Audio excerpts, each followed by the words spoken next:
Hi மக்களே, வணக்கம். இன்றைக்கி பால்வடியில் கிடைக்கிற சத்து மாவு வச்சு ஒரு டிஷ் பண்ணிடலாம்.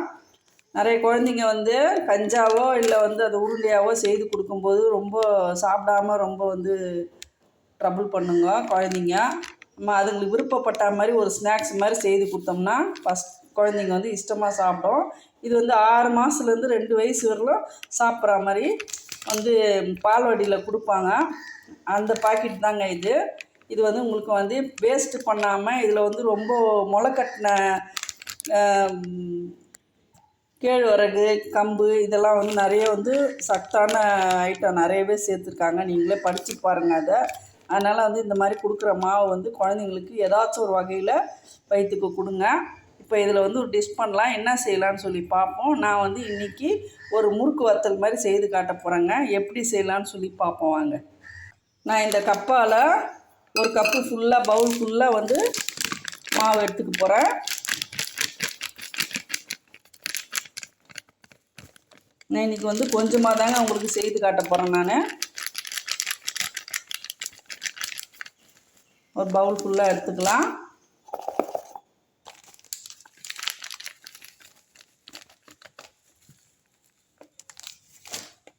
அவ்வளோதான்.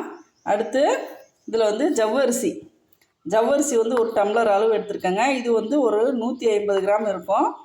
அடுத்து ஒரு கிளாஸ் பச்சரிசி மாவு. இது மூணுத்தையும் வச்சு ஒரு முறுக்கு வடகம் பண்ணிடலாம். முதல்ல ஒரு குக்கர் எடுத்துக்கலாம். அதில் நான் இன்றைக்கி லைலான் ஜவ்வரிசி தாங்க எடுத்திருக்கேன். இது ரொம்பவே நல்லா இருக்குங்க. நல்லா முத்து முத்தாக பொரிக்கும் போது நல்லா பொறுன்னு ரொம்ப ஸ்நாக்ஸ் மாதிரி ரொம்ப சூப்பராக இருக்கும். ஆனால் இது ரொம்ப பொடிசாக இருக்குது பாருங்கள். இது ஆர்கானிக் முறையில் விவசாயிங்க மார்க்கெட்டில் வாங்கினதுங்க. ரொம்பவே சூப்பராக இருக்கும். இதை நல்லா சுத்தமாக கழுவிட்டு வந்துடலாம். மாவு ஜவ்வரிசி கொலன்னு போயிடும். ஆனால் அதனால் நான் இதை எடுத்துருக்கேன். இது நல்லா முத்து முத்தாக இருக்கும். நல்லா சுத்தமாக 2 தண்ணியில் கழுவிட்டு வந்துட்டேங்க. இப்போது ஜவ்வரிசி அந்த அதே டம்ளரில் 8 டம்ளர் தண்ணி ஊற்றிக்கோங்க. 8 டம்ளர் தண்ணி ஊற்றியாச்சுங்க. இது அப்படியே ஒரு 5 நிமிஷம் இருக்கட்டும். அதுக்கப்புறம் இது உள்ளே போட்டு வேக வைக்கிறதுக்கு ஒரு மசாலா ஒன்று ரெடி பண்ணிக்கலாம். இதுக்கு நான் ஒரு கைப்பிடி அளவு சாம்பார் வெங்காயம் எடுத்து பொடியாக அரிஞ்சு வச்சுருக்கேங்க. அடுத்து 2 பச்சை மிளகா, 1 டீஸ்பூன் சீரகம், கொஞ்சம் பெருங்காயம் எல்லாத்தையும் ஜாரில் போட்டுக்கலாம். எல்லாத்தையும் ஜாரில் போட்டாச்சுங்க. இதில் நல்லா ஒரு 2 டீஸ்பூன் அளவு கல் உப்பு போட்டுடுறேன். இப்போ இது நல்லா நைஸாக அரைச்சிட்டு வந்துடலாம். அரைச்சாச்சுங்க. கொஞ்சம் தண்ணி ஊற்றி நல்லா நைஸாக பேஸ்ட் மாதிரி அரைச்சிக்கோங்க. அப்போ தான் நம்மளுக்கு முறுக்கு பிழியும் போது எதுவும் தட்டுப்படாது, அழகாக பிழிய வரும். இதில் நீங்கள் விருப்பப்பட்டுச்சிங்கன்னா உங்களுக்கு விருப்பப்பட்ட காய்கறி எதுனா சேர்த்துக்கிறதா இருந்தாலும் சேர்த்துக்கலாம். Carrot, beetroot. நான் இன்றைக்கி வெறும் வெங்காயத்தை வச்சு தாங்க செய்ய போகிறேன் நான். இப்போ இதை இன்னும் கொஞ்சமாக தண்ணி ஊற்றி இதை அலசி இதில் ஊற்றிடலாம். ஊற்றிட்டு கேஸ் மேலே வச்சிடலாம். கேஸ் ஆன் பண்ணியாச்சுங்க. இப்போ இதை நல்லா கலக்கி விட்டுருங்க. கலக்கி விட்டுட்டு உப்பு கரெக்டாக இருக்கா பார்த்துங்க. உப்பு கரெக்டாக இருக்குங்க. இப்போ இதை மூடிடலாம். இதில் கொஞ்சம் கூட இனிப்பு தன்மை தெரியாதுங்க. ஆனால் இனிப்பு மாவு இது லைட்டாக ஒரு ஸ்வீட்னஸ் இருக்கும். ஆனால் சாப்பிடும்போது சுத்தமாக அதில் இனிப்பு கலந்துருக்குதுன்று சத்து மாவில் தான் செஞ்சோன்னு சொல்லிட்டு தெரியவே தெரியாதுங்க. நான் நல்லா போட்டு காஞ்சி வறுத்த பிறகு உங்களுக்கு நான் காட்டுறேன். இப்போ குக்கரை மூடி வச்சிடலாம். ஒரு 5 விசில் விட்டுடலாங்க. 5 விசில் விட்டோன்னா நம்ம கேஸ் ஆஃப் பண்ணிவிட்டு அப்புறம் ஏர் போன பிறகு திறந்து என்ன செய்யலான்னு சொல்லி பார்ப்போம். அடுத்து ஒரு பவுல் எடுத்துக்கோங்க.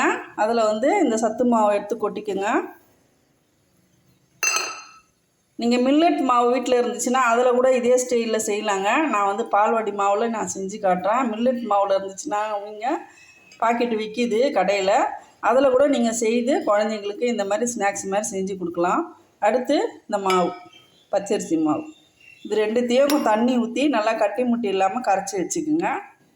உங்களுக்கு ஒரு டிப்ஸு சொல்கிறேங்க. எந்த மாவை கரைச்சாலும் நம்ம கட்டியாக கரைச்சிட்டு அதுக்கப்புறம் தண்ணி அதிகமாக ஊற்றணும். எடுத்த உடனே நிறைய தண்ணி ஊற்றினோம்னா நம்மளுக்கு கட்டி முட்டி அதிகமாக வரும்.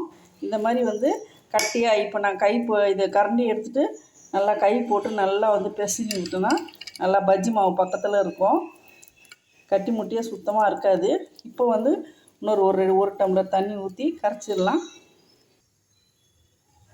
பாருங்கள், நல்லா கை போட்டு கரைச்சோன்னா எப்படி இருக்குது பார்த்தீங்களா? இந்த மாதிரி பக்குவத்தில் முதல்ல அது எந்த மாவாக இருந்தாலும் வத்தலுக்கு மட்டும் இல்லை, எந்த மாவு கரைச்சாலும் ஃபஸ்ட்டு வந்து நம்ம கட்டியாக கரைச்சிட்டு அதுக்கப்புறமா தான் வந்து தண்ணி ஊற்றணும். முதல்ல நம்ம நிறைய தண்ணி ஊற்றிட்டோம்னா கட்டி முட்டி அதிகம் வந்துடும். இப்போ பாருங்கள், நல்லா அழகாக வந்து ஸ்மூத்தாக வரும் நம்மளுக்கு கரைக்கிறதுக்கு. ஒரு கட்டி முட்டி ஒன்றுமே இருக்காது. நல்லா வந்து தோசை மாவு பக்குவத்தில் நல்லா அழகாக கரைச்சி வச்சுக்கலாம். அவ்வளோதான். இப்போ இது இருக்கட்டும். விசில் வந்த பிறகு நம்ம வந்து இதை யூஸ் பண்ணிடலாம். அவ்வளோதாங்க, 5வது விசிலு. கேஸ் ஆஃப் பண்ணிடலாம். அப்படியே வந்து ஃபுல்லாக வந்து ஏர் உள்ளவே கொதிச்சிட்ருக்கட்டும். நம்ம நல்லா ஆறின பிறகு, ஏர் போன பிறகு நம்ம திறந்து பார்ப்போம். ஏர் போயிடுச்சா பார்ப்போம். திறந்துடலாம். நல்லாவே வெந்திருக்கு பார்க்கவே. இப்போ கேஸ் ஆன் பண்ணிடலாம். இது எப்படி இருக்குன்னு பார்ப்போம். நல்லா சூப்பராக வெந்திருக்குங்க, பாயாசம் மாதிரி. இதில் வந்து நீங்கள் வந்து நான் வந்து பெரியவங்களாம் வந்து வீட்டில் இருக்கிறவங்களும் வந்து சாப்பிட்ற மாதிரி நான் 2 பச்சை மிளகாய் யூஸ் பண்ணியிருக்கேன். நீங்கள் சின்ன குழந்தைங்களுக்கு கொடுக்குற மாதிரின்னா மிளகை அவாய்ட் பண்ணிட்டு கொஞ்சமாக வந்து மிளகு சேர்த்துக்குங்க. மிளகு தூள், பச்சை மிளகா சேர்க்காதீங்க. இப்போ கொதிக்க ஆரம்பிச்சிடுச்சு. இப்போ இந்த மாவு எடுத்து இதில் ஊற்றிடலாம்.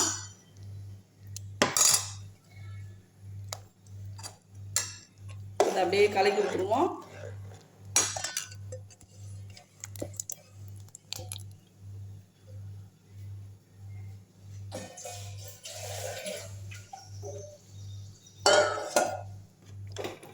நல்லா கலக்கிடலாங்க. அப்படியே கட்டி ஆகிடும் கொஞ்ச நேரத்தில்.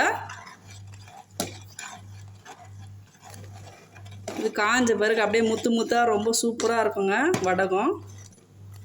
முறுக்கு மாதிரியும் பிழிஞ்சிடலாம். இப்போ இப்படியும் எடுத்து ஊற்றிடலாம்.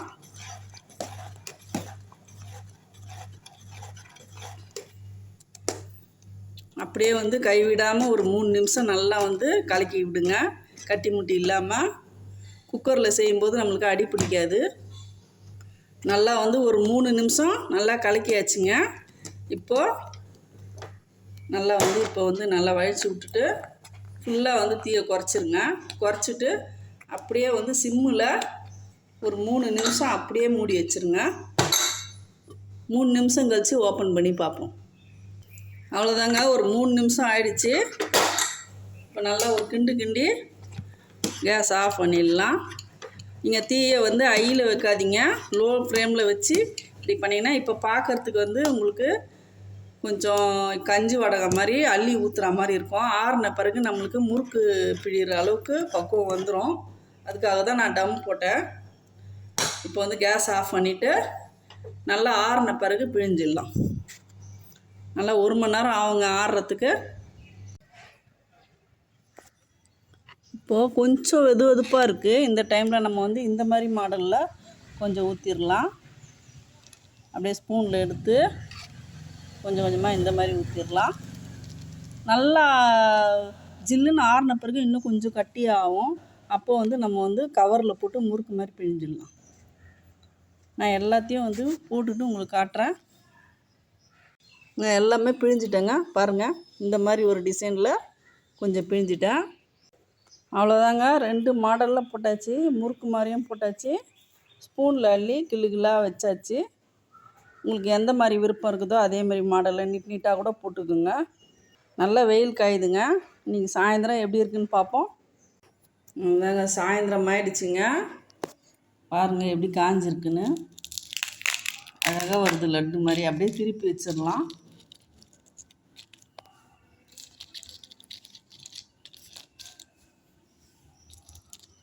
இந்த மாதிரி திருப்பி வச்சிட்டோம்னா நம்மளுக்கு நீங்கள் நைட்டு ஒரே நாளில் காலையில் போட்டோம், சாயந்தரமே வந்து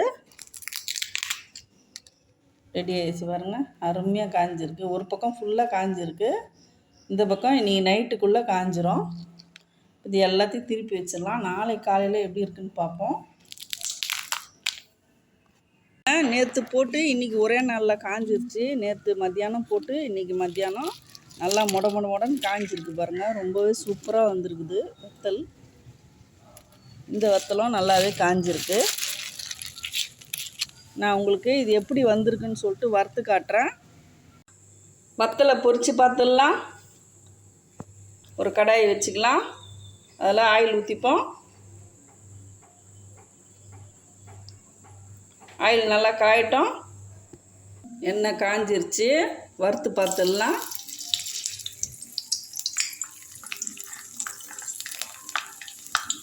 பாருங்கள் எப்படி பொரியுது பார்த்தீங்களா?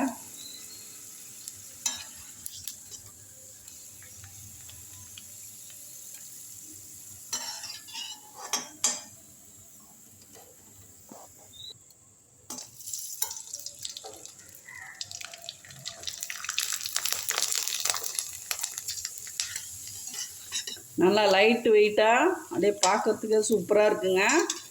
இது பால்வடி மாவில் செஞ்சோன்னு சொன்னால் யாரும் நம்ப மாட்டாங்க. எண்ணெய் கூட உரியல.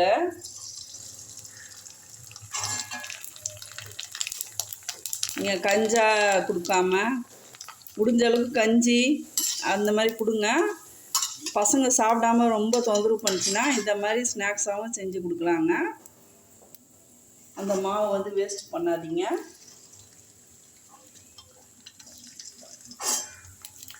அருமையாக வந்திருக்கு. வேக ரொம்ப நேரம் கூட ஆகலை. உடனே பொரிஞ்சிருதுங்க. ரொம்ப சூப்பராக இருக்குது. முறுக்கு வடகம் ரொம்பவே அருமையாக வந்திருக்கு. பாருங்க எப்படி நொறுங்க போகுதுன்னு. லேசாக, ரொம்ப கூட அழுத்த தேவையில்லை. அருமையாக இருக்குது. டேஸ்ட் எப்படி இருக்குன்னு பார்த்துருவோம்.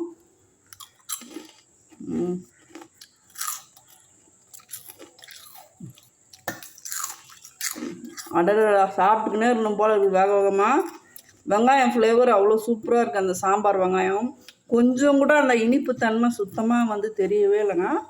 டேஸ்ட் ரொம்பவே சூப்பராக இருக்குது. பசங்க நீங்கள் செஞ்சு மட்டும் கொடுத்துட்டிங்கன்னா உங்களை ஓயாமல் தொல்லை கொடுப்பாங்க.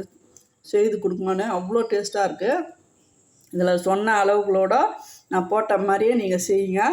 அருமையாக வரும். இந்த பாலித்தீன் கவரில் சின்ன பாக்கெட் மாதிரி இருக்குது பார்த்தீங்களா? அந்த மாதிரி வந்து ஸ்நாக்ஸ் எல்லாம் தயவு செய்து வாங்கி கொடுக்காதீங்க. கெமிக்கல் கலந்து கெடாமல் இருக்கணும்னு சொல்லிட்டு ஏர் அடித்து கெமிக்கல் கலந்த பவுடர்லாம் போட்டு கொடுக்குறாங்க. அதை வந்து குழந்தைங்களுக்கு நீங்கள் வாங்கி கொடுக்குறீங்க. அந்த மாதிரி வாங்கி கொடுக்காம இந்த மாதிரி வீட்டிலே வந்து பசங்களுக்கு ஹெல்த்தாக செஞ்சு கொடுங்க. இந்த வீடியோ உங்களுக்கு பயனுள்ளதாக இருந்துச்சுன்னா வந்து ஒரு லைக் கொடுத்துருங்க. வீடியோ பிடிச்சிருந்தா லைக் பண்ணுங்கள், ஷேர் பண்ணுங்கள், சப்ஸ்கிரைப் பண்ண மறக்காதீங்க. தேங்க்யூ மக்களே.